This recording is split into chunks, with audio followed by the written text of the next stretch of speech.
Just like his home console sibling, the Game Boy was full of different genres and gameplay styles, like shooters. This is Nemesis, a space shoot-'em-upper. It looks comparable to Gradius, well, because it's part of its series. It was released in 1990 by Konami. Like other Gradius games, you are flying through bizarre landscapes and shooting enemies. There are 5 different stages. The great thing is you can choose any stage at the menu screen. There are no continues if you die. The game will take you back to the title screen. Here, you can continue from the stage you left off by selecting it. This is probably one reason there are no continues, just game overs. You can choose the stage. Nemesis can be considered hard. It's a space shooter. You don't have a life bar, you get hit once and you die, unless you have a power-up that lets you take one hit. Sometimes it works, and other times it seems like this power-up is faulty. You might explode anyways.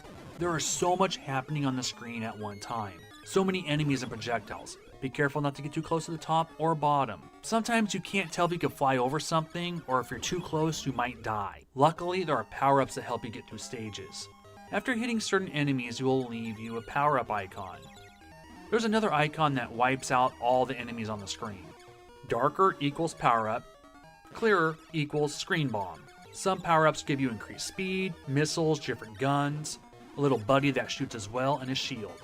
I briefly talked about this one already. For power-ups, you want to get them all maxed out and choose either the laser or spread shot. Stage 2, I find using the spread shot is the easiest way to get through the tight corridors. Most of the time, laser is the way to go. At the end of the stages, you fight a mini-boss and then the actual stage boss.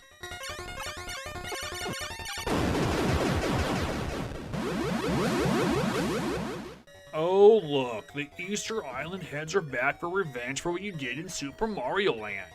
I love Stages 4's landscape, full of alien dinosaur skeletons. Some are undead and they actually fight you. There are bonus stages if you go to level 2 or level 4. Here you can get a bunch of points and extra lives. You can still die, be careful.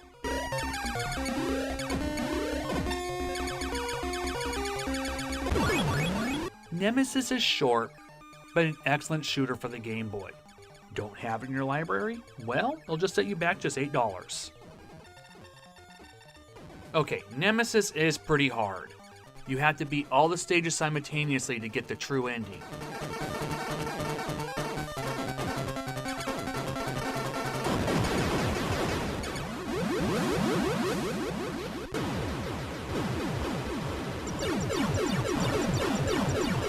Yes, I survived.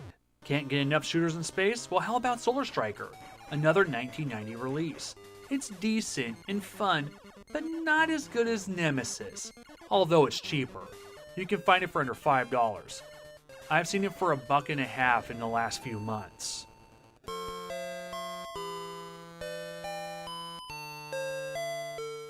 Let's do one more for good measure. Here's a good one. Battle Unit Zenith by Jaleco. In 1991, it was released for North America. It's a scrolling space shooter. In the distant future, a race of robotic aliens invaded the Earth. Earth forces defeated them in the end. When they retreated, the alien scum left a surprise for us Earthlings. 42 years later, we get that surprise, and they attack again. Luckily, the Earth military created the mech known as Zenith. Battle Unit Z is a strange space shooter. Since you really don't fly, Zenith leaps to the top of the screen and hovers. You constantly have to hover to stay in the sky. You can shoot in all 4 directions. There are 5 stages, with 2 of them being vertical stages. Each stage ends with a boss fight. You can upgrade weapons. Stay away from the laser upgrade if you have the 4-way shot. 4-way shot is the way to go. Battle Unit Zenith is very short. In fact, you can beat it under 20 minutes. The last boss is extremely easy to beat. Just stay in the corner and shoot. It might be short, but it's very enjoyable. It costs fewer than $10, although it isn't the easiest game to find in the wild. The rarity of Zenith is questionable, but I feel it's uncommon. In fact, I've only seen it in a store once in the last 10 years. I highly recommend Battle Unit Zenith. It's a lot of fun.